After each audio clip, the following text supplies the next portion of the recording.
పితా పుత్ర పవిత్రాత్మ నామమున ఆమెన్. దివ్యవాణి టీవీ ప్రేక్షకులకు నమస్కారం. దివ్యవాక్కు అనే కార్యక్రమానికి స్వాగతం. ఈనాటి మన ధ్యానాంశం ఎందుకు పెందలకడనే లేవాలి.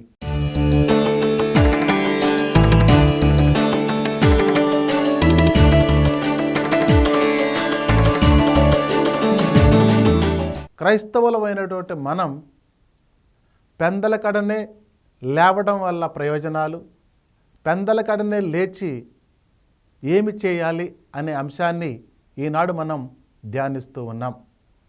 ప్రియ సహోదరి సహోదరులారా, ఈనాటి మనిషి సుఖ సంతోషాలకు అలవాటు పడి తెల్లవారుజామునే లేవడం, పెందలకడనే లేవడం మరచిపోయి ఆలస్యంగా 7 గంటలకో 7:30 గంటలకో లేచి హడావుడిగా పరిగెత్తే ప్రయత్నాలు చేస్తూ ఉన్నాడు. కానీ వాక్యం మనకి ఏం బోధిస్తూ ఉంది అంటే, మనం పెందలకడనే ఎందుకు లేవాలి అనే విషయంలో మొట్టమొదటిది, దేవుని యొక్క మాటలు వినడానికి పెందలకడనే లేవాలి. మన జీవితంలో ఏ పని చేయాలి, ఎక్కడికి వెళ్ళాలి, ఈరోజు మన పనిపాట్లు ఏంటి ఆతృత పడుతూ ఉంటారు, ఆలోచన చేస్తూ ఉంటారు. కానీ మన జీవితానికి అతి ముఖ్యమైనది దేవుని యొక్క మాటలు. లూకా శుభవార్త 21వ అధ్యాయం 38వ వాక్యములో, ఆయన బోధలు వినుటకై దేవాలయానికి ప్రజలందరూ ప్రాతకాలముననే వెళ్ళేవారు. ప్రియులారా, ఆనాటి రోజుల్లో దేవుని యొక్క మాటల యొక్క శక్తి గ్రహించారు. దేవుని యొక్క మాటలలో ఉన్నటువంటి ఆ యొక్క గొప్పదనాన్ని తెలుసుకున్నటువంటి ప్రజలందరూ కూడా ఆయన మాటలు వినడానికి దేవాలయానికి పెందలకడనే లేచి పరిగెత్తేవాళ్ళు. కారణం, ఆయన మాటలలో రక్షణ ఉంది, ఆయన మాటలలో ఆశీర్వాదం ఉంది, ఆయన మాటలలో దీవెనలు ఉన్నాయి అని గ్రహించారు. కాబట్టి ప్రియులారా, మనం కూడా ప్రతి ఒక్కరం కూడా పెందలకడనే లేచి ఇదిగో ప్రార్థనకు, వాక్యాన్ని వినడానికి దేవాలయానికి వెళ్ళాలి. మన జీవితంలో అదే ముఖ్యం. Well begin is half done అంటారు. ఏ పని అయినా కూడా మంచిగా ప్రారంభిస్తే సగం అయిపోయినట్లే. ప్రియులారా, ఈనాడు చాలా చోట్ల చాలా విచారణలలో ప్రతిరోజు కూడా ఉదయం 6 గంటలకు దివ్య బలి పూజ జరుగుతూ ఉంది. దాని విలువ తెలుసుకున్న వాళ్ళందరూ కూడా ఆ పూజా బలిలో పాలు పంచుకొని తరువాత పనిపాటలకు వెళుతూ ఉన్నారు. మరి ఆ పూజకు వెళ్ళినప్పుడు జీవాహారాన్ని స్వీకరిస్తున్నారు. దేవుని యొక్క మాటలు విని ఆనాటికి కావలసినటువంటి సందేశాలు గ్రహించి పనిపాటలకు వెళుతూ ఉన్నారు. మరి మనం చాలామంది పూజా కార్యక్రమం ఉందని తెలిసిన ఆలస్యంగా లేచి దేవాలయాన్ని మానేస్తూ ఉన్నారు. అది మంచిది కాదు, అది చాలా నష్టం, మనకు ఎన్నో అనర్థాలు తీసుకొచ్చి పెడుతూ ఉంది. ప్రియులారా, ఏటు ఒడ్డున నాటినటువంటి చెట్లు ఏ విధంగా ఫలిస్తాయో ప్రతిరోజు కూడా వాక్యాన్ని వినటువంటి వాళ్ళు కూడా అంతే గొప్పగా దీవించబడతారని కీర్తన 1:1లో మనం చదువుతూ ఉన్నాం.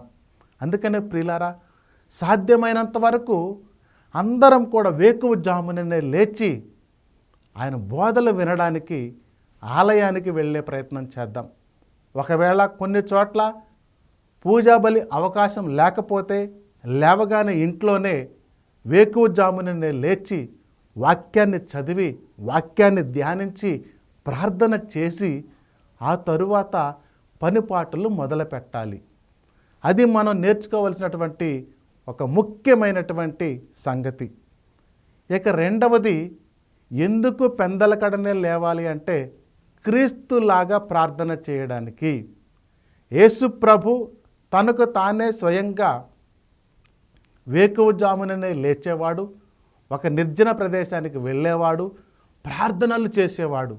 ఈ ప్రార్థన వల్ల దేవుని యొక్క శక్తిని పొందుకొని మరి ఆనాడు పగలంతా కూడా సువార్త సేవకై, దైవరాజ్యాన్ని ప్రకటించటకై, వ్యాధి బాధలలో ఉన్న వారిని విడిపించటకై యేసు ప్రభు దేవుని యొక్క శక్తిని పొందుకొని ప్రచారానికి వెళ్ళేవాడు.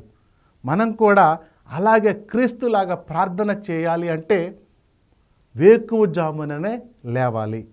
మార్కు శుభవార్త 1వ అధ్యాయం 35వ వాక్యంలో ఆయన వేకువజాముననే లేచి ఒక నిర్జన ప్రదేశానికి పోయి ప్రార్థన చేయ ఆరంభించెను. ప్రియులారా, ప్రతి ఒక్కరూ మనిషికి ఉండవలసినటువంటి అతి గొప్ప అలవాటు, ముఖ్యమైన అలవాటు వేకువజాముననే లేవటం.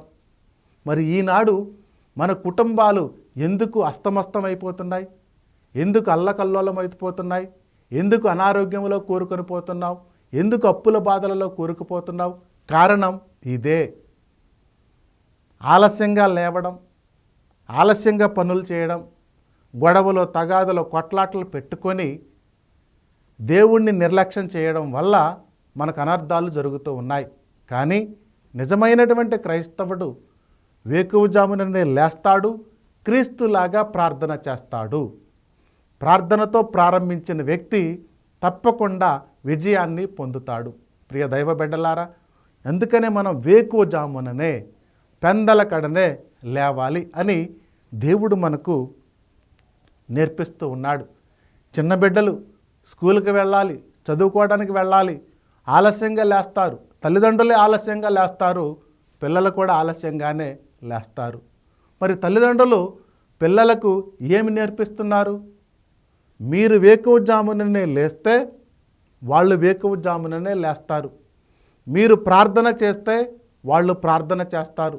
మీరు వాక్యాన్ని చదివితే వాళ్ళు వాక్యాన్ని చదువుతారు. మీరు ప్రార్థనలో ఉంటే వాళ్ళు కూడా ప్రార్థనలోనే ఉంటారు. ఈనాడు పిల్లలు చెడిపోవడానికి కారణం తల్లిదండ్రులే.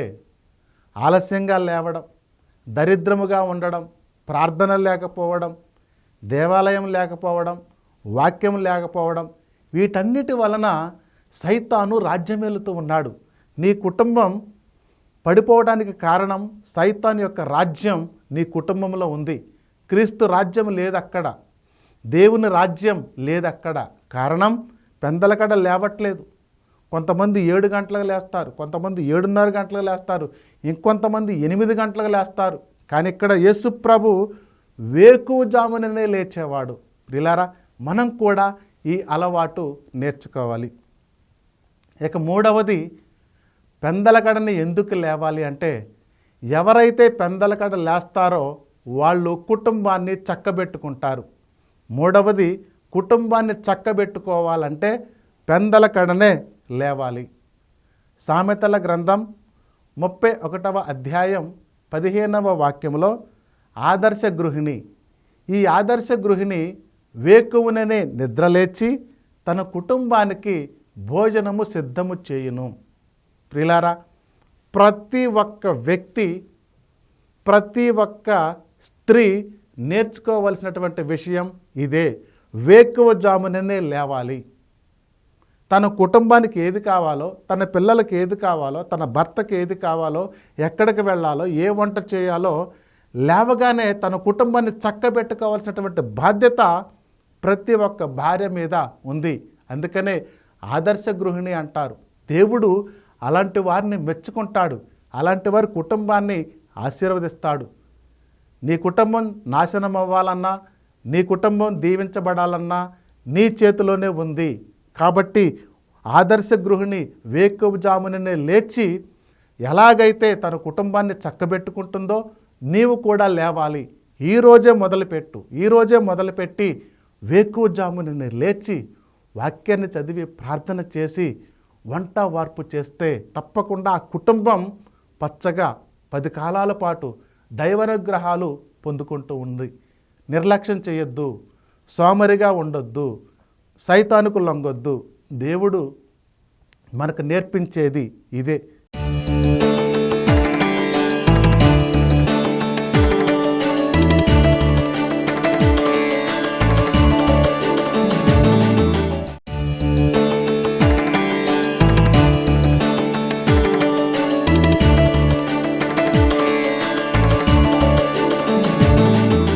ఇక 4వ విషయం, దేవునికి మొరపెట్టాలి. ప్రియులారా, నీ కుటుంబ అవసరతలు ఏమున్నాయో, నీ కుటుంబానికి ఏది కావాలో, నీ కుటుంబంలో ఏ లోటుపాట్లు ఉన్నాయో అవన్నీ నీకు ఖచ్చితంగా తెలుసు. కాబట్టి వేకువజామునే లేచి ప్రశాంతమైనటువంటి హృదయముతో నీవు మొరపెట్టడానికి వేకువజాముననే పెందలకడనే లేవాలి. ప్రియులారా, దేవుడు నేర్పించేది ఇదే. కీర్తనల గ్రంథం 119వ కీర్తన 147వ వాక్యంలో, వేకువనే లేచి నేను నీకు సహాయము అర్జింతును. ఆ దేవుణ్ణి వేడుకోవాలి. ప్రియులారా, ఈనాటి రోజుల్లో ఏది కూడా మనకు అంత తేలికగా రాదు. అడుగుడి ఇవ్వబడును వాగ్దానం ఇచ్చాడు దేవుడు. మరి ఎప్పుడు అడగాలి? ప్రశాంతమైనటువంటి మనసుతో, విశ్వాసమైనటువంటి మనసుతో నీవు వేకువజాముననే పెందలకడనే లేచి, ప్రభువా, నా కుటుంబానికి ఇది అవసరం, నా పిల్లలకు అనారోగ్యంగా ఉంది, నా కుటుంబం అప్పుల బాధల్లో కూరుకొని పోయింది, నా భర్తకు బాగలేదు, ఏ పని దొరకట్లేదు, ఉద్యోగం లేదు, పనిపాటు, నీకేది కావాలో అది వేకువజాముననే లేచి మొరపెట్టాలి దేవునికి. ప్రార్థన లేని కుటుంబాలు పడిపోతాయండి. దేవుడు ఇదే పలుకుతూ ఉన్నాడు. నీ కుటుంబంలో ప్రార్థన ఉంటే నిలబడతావు, నీ కుటుంబంలో ప్రార్థన లేకపోతే పడిపోతుంది. కాబట్టి ప్రియులారా, వేకువజాముననే లేవాలి, ప్రార్థనలు చేయాలి, దేవుని మాటలు వినాలి. ఇక పెందలకడ లేవడం వల్ల అతి గొప్ప లాభం ఏంటో తెలుసా? మొట్టమొదటిది, నీవు చేసే పనిని ఆశీర్వదిస్తాడు. నీ ఇంట్లో ఉన్నటువంటి దీపం ఎప్పుడు కూడా ఆరిపోదు. దేవుడిచ్చినటువంటి వాగ్దానం ఇదే. అందుకని నీవే పని చేస్తే ఆ పని, చిన్నదైనా పెద్దదైనా దగ్గరైనా దూరమైనా, ఆ పనిని దేవుడు ఆశీర్వదిస్తాడు. లేవగానే ప్రార్థన చేసి వాక్యాన్ని చదివి ధ్యానించి నీ పనిని మొదలుపెట్టు, తప్పకుండా ఆశీర్వదిస్తాడు. ఈ మధ్య ఒక విద్యార్థి సాక్ష్యం పలుకుతూ ఉన్నాడు. నేను ఎప్పుడు కూడా చదువులో వెనకపడేవాడినే, నాకెప్పుడు కూడా మంచి మార్కులు వచ్చేవి కావు, మా టీచర్లు ఎప్పుడు కూడా నన్ను తిడుతూ ఉండేవాళ్ళు. అయితే నేను ప్రార్థనకు వెళ్ళినప్పుడు నాకు ఒక గురువు సలహా ఇచ్చాడు. లేవగానే వాక్యాన్ని చదవమన్నాడు, లేవగానే ప్రార్థన చేయమన్నాడు. ఆ రెండూ కూడా నేను 3 నెలల పాటు విడవకుండా ప్రయత్నించాను. 4వ నెలలో నాకు పరీక్షలు వచ్చాయి.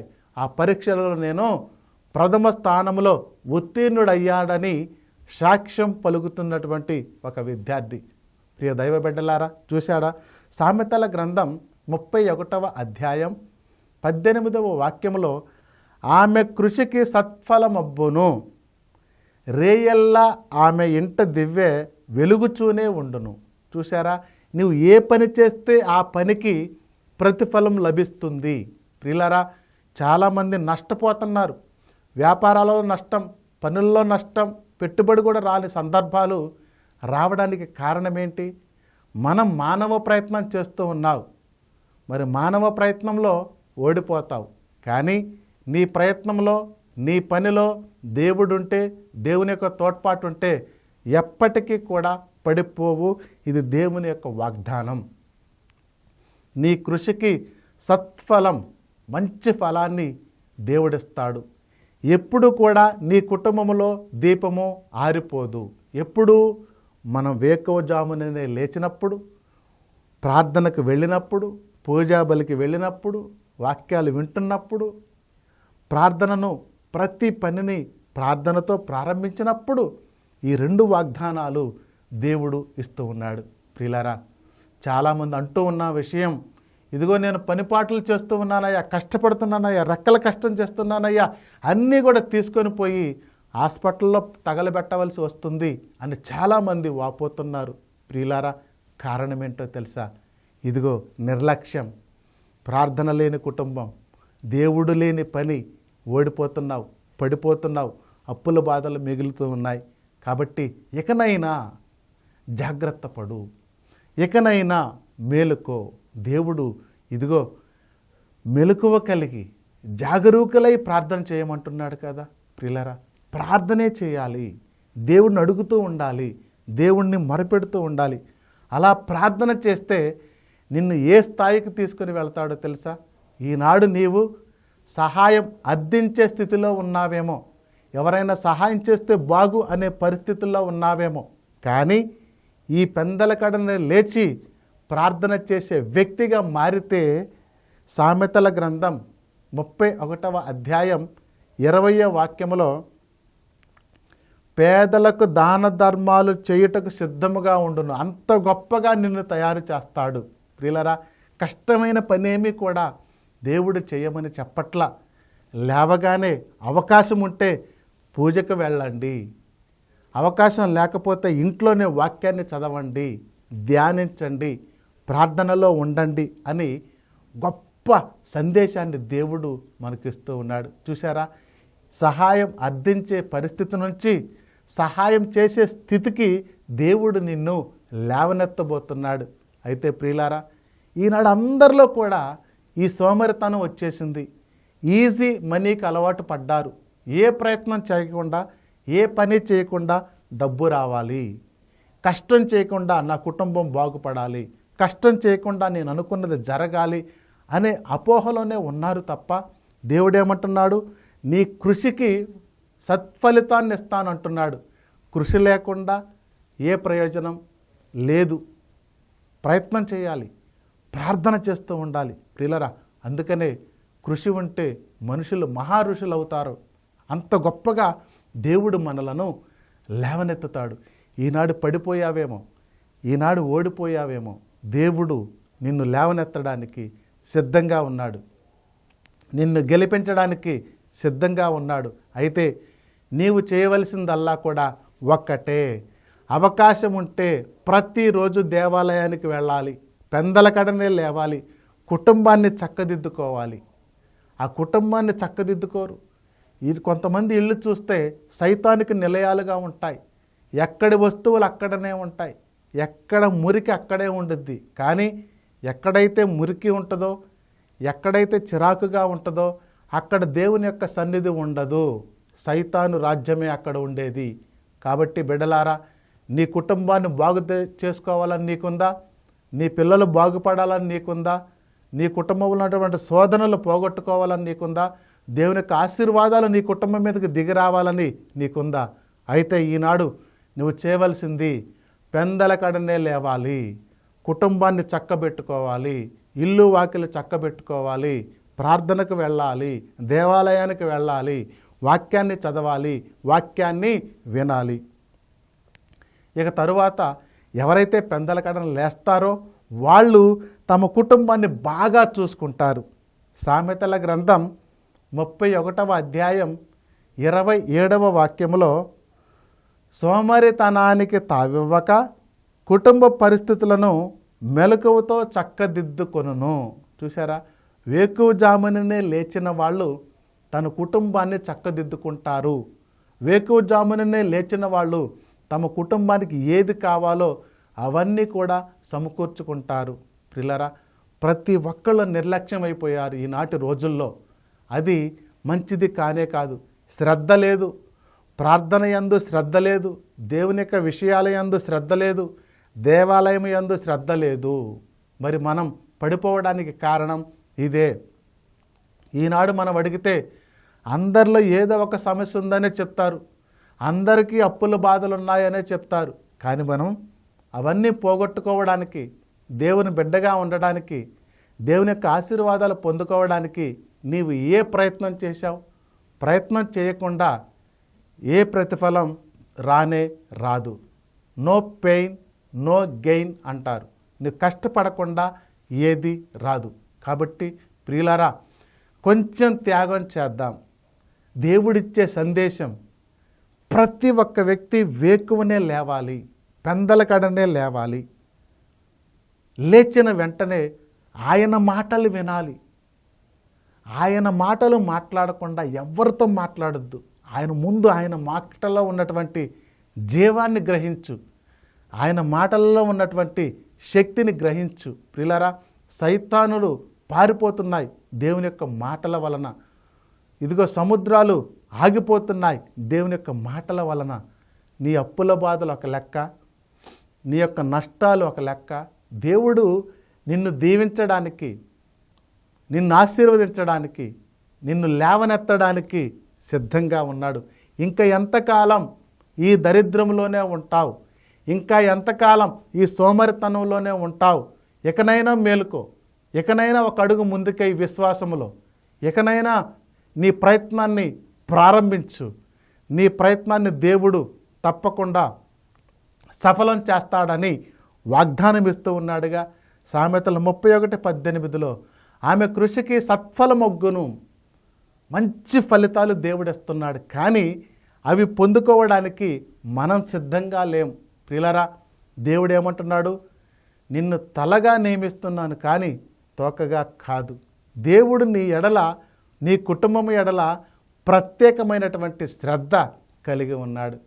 ఒక తల్లి అంటూ ఉంది, నా కూతుర్ని చదివించాను, దేవునికి మొరపెట్టాను, ప్రతిరోజు కూడా ఉపవాసం ఉండి ప్రార్థన చేశాను, ఈనాడు నా కూతురు సబ్ కలెక్టర్ అయిందని సాక్ష్యం పలుకుతుంది. ఎంత గొప్ప ఆశీర్వాదం అండి! కృషికి సత్ఫలాన్నిచ్చే దేవుడు. మరి మనం కూడా విశ్వాసముతో, దేవుని యందు నమ్మకం ఉంచి, దేవుని యందు భయభక్తులు కలిగి, వినయ విధేయతలు కలిగి ఏ కుటుంబం అయితే, ఏ వ్యక్తి అయితే జీవిస్తారో వారందరికీ కూడా దేవుడిచ్చే వాగ్దానం, నీ ప్రయత్నాన్ని సఫలము చేస్తానని. ప్రియులారా, పెందలకడనే లేవలసినటువంటి అవసరం మొట్టమొదటిది దేవుని యొక్క మాటలు వినడానికి, రెండవది క్రీస్తులాగా ప్రార్థన చేయడానికి, మూడవది కుటుంబాన్ని చక్కబెట్టుకోవడానికి, నాలుగవది దేవునికి మొరపెట్టుకోవడానికి. ఈ 4 నీ జీవితంలో ఉంటే నీకొచ్చే ఫలితాలు ఏంటో తెలుసా? నీవు చేసే ప్రతి పనిని ఆశీర్వదిస్తాడు. నీ కుటుంబంలో ఉన్నటువంటి దీపం ఎన్నటికీ ఆరిపోదు. నిత్య జీవాన్ని ఇస్తాడు. సహాయం అర్థించే పరిస్థితి నుంచి సహాయం చేసే స్థితికి దేవుడు నిన్ను లేవనెత్తుతాడు. నీ కుటుంబంలో ఇక ఏ లోటుపాటులు ఉండవు. ఇంత గొప్ప సందేశాన్ని దేవుడు మనకిచ్చాడు. ఇక నుంచి వేకువజాముననే పెందలకడనే లేద్దాం, దేవుని యొక్క దీవెనలు పొందుకుందాం. చిన్న ప్రార్థన చేద్దామా? ప్రేమ కరుణకు నిలయమైనటువంటి మా ప్రియ పరలోకపు తండ్రి, పెందలకడనే ఎందుకు లేవాలి అనే విషయాన్ని మాకు నేర్పించావు. నిజంగా ప్రభువా, మేమందరం కూడా స్వార్థపరులమే, సోమరిపోతులమే, దరిద్రులమే. ప్రభువా, ఓడిపోయాం, పడిపోయాం, నాశనమయ్యాం. ఇక నుంచి పెందలకడనే లేవడానికి కావలసినటువంటి ఆ యొక్క జ్ఞానాన్ని మాకు దయచేయండి. ప్రభువా, ఎంతోమంది ఇల్లు వాకిలు లేక, ఉద్యోగాలు లేక, పిల్లలు లేక సతమతం అవుతూ ఉన్నారు. వారందరినీ కూడా ప్రభువా మీకు సమర్పిస్తూ ఉండగా దీవించమని, ఆశీర్వదించమని, ఎవరైతే చీకటిలో ఉన్నారో వారందరినీ కూడా వెలుగులోనికి నడిపించమని ప్రభువా, ముఖ్యంగా దివ్యవాణి టీవీ యాజమాన్యాన్ని, దివ్యవాణి టీవీ ప్రేక్షకులను, ప్రతి ఒక్క కుటుంబాన్ని ప్రభువా పేరు పేరున దీవించి ఆశీర్వదించమని మా ప్రభువు, మా రక్షకుడైన యేసు క్రీస్తు అతిశ్రేష్టమైన నామములో ప్రార్థన చేస్తున్నాం తండ్రి. ఆమెన్. పిత, పుత్ర, పవిత్రాత్మ నామమున ఆమెన్.